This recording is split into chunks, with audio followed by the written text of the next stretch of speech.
Hello all, welcome back to my channel. If you are watching my videos for the first time, like, share and subscribe my channel. ఈ video వచ్చేసి ఉగాది రోజు mini vlog అనమాట. మేము ఎలా celebrate చేసుకున్నాం, అలాగే ఉగాది పచ్చడి ఎలా చేసుకున్నాం అని చెప్పేసి వీడియోలో చెప్తాను అనమాట.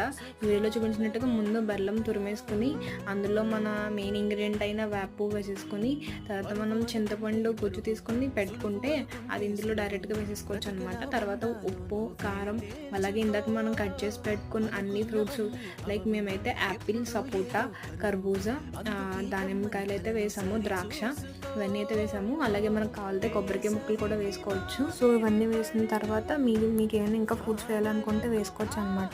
ఇందాక చెప్పడం మర్చిపోయాను, ఆ బనానా కూడా వేసాము ఇందులో. సో ఫైనల్గా వచ్చేసి వేపుడు శనగపప్పు, అదేనండి పుట్నాల పప్పు అంటాం కదా, అది కూడా వేసాము. ఇలా అయితే మా పచ్చడి రెడీ అయిపోయింది. తక్కువ క్వాంటిటీలో చేసుకోవడం వల్ల ఏం తెలియదు కానీ చాలా బాగా వచ్చింది పచ్చడి అయితే. మీరు ఎలా సెలబ్రేట్ చేసుకున్నారు కింద కామెంట్ సెక్షన్లో కామెంట్ చేయండి. Like, share.